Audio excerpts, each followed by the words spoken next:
it's good to see you. Thanks for joining us. I know you're coming off the back of what is Chelsea's first defeat in the WSL since May 24, which is an amazing run. So, Yeah. I mean, how does that feel and how do you reflect on that now? I mean, all good things have to come to an end, don't they? Just have to restart, to re-go again and try and beat the record you've already made. Are you able to give us a sense of kind of the conversations that have followed or what the team have kind of had to say off the back of that? I think the really positive from it, I don't know, we took it as a positive. We didn't play bad. So I think if you played awful and you get beat, it's like all hands on deck, something's gone wrong. But if you play well and, you know, the other team gets one chance to score and you just like, you're going and it's just not quite there, you can be like, okay, we can tweak this. There's a way to solve this problem. Whereas if it was a complete shambles, which it wasn't, you'd maybe be a bit worried. So I think we're in a good place. Next up in the WSL is Brighton.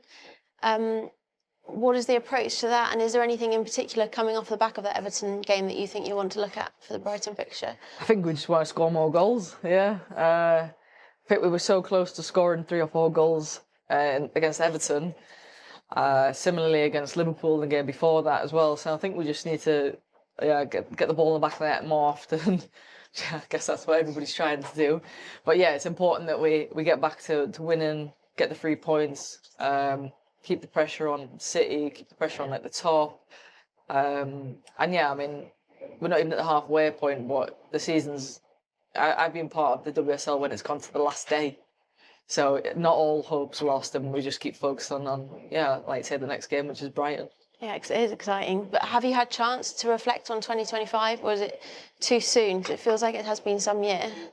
To be fair, I was sat after the Everton game, was sat with a few of the girls, just chilling in the apartment watching Christmas films, and we were like, oh, let's just reflect on weirdly, what's one good thing and what's one bad thing that's happened. Nice, so yeah, it was nice to just talk about all the good things that's happened in people's lives and this year, not just in football, but off the pitch as well. So have reflected a little bit. They were like, what's the best thing for you this year? And I was like, and they were all like, it's not the Euros. Can you share with us what the positive and what the negative were of the year? I guess the negative was being, obviously, getting an injury.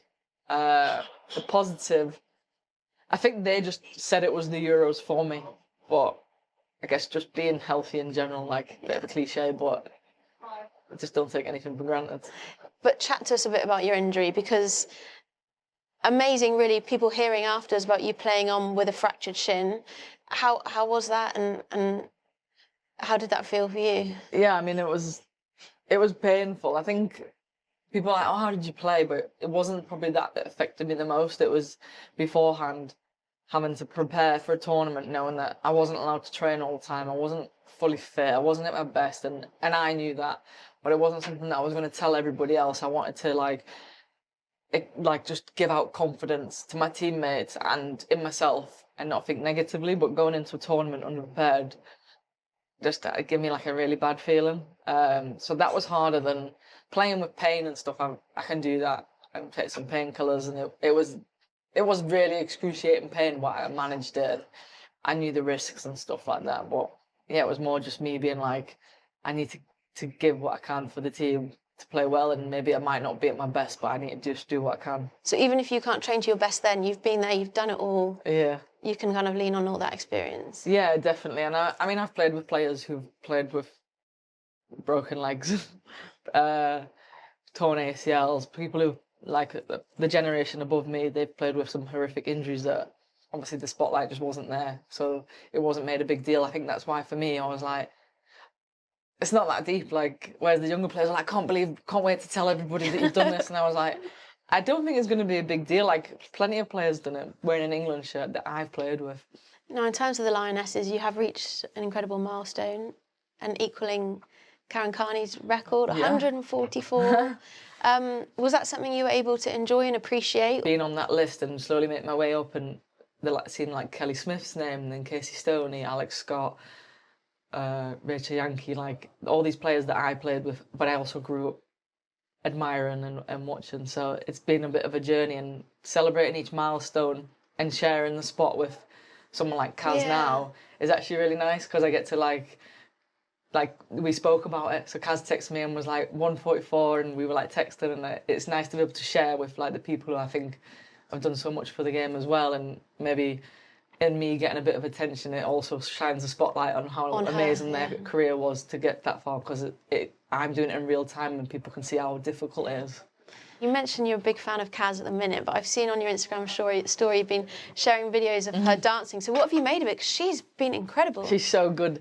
It's so funny because she's so nervous. She'll text me and she's like, well, I don't know about today. I'm like, Kaz, literally, you're like one of the best on there. And she was like, I just want to get to the final. I said, you want to get to it? I said, you need to win it. Like, you're doing so good. Did you know that she could dance? Yeah. Okay.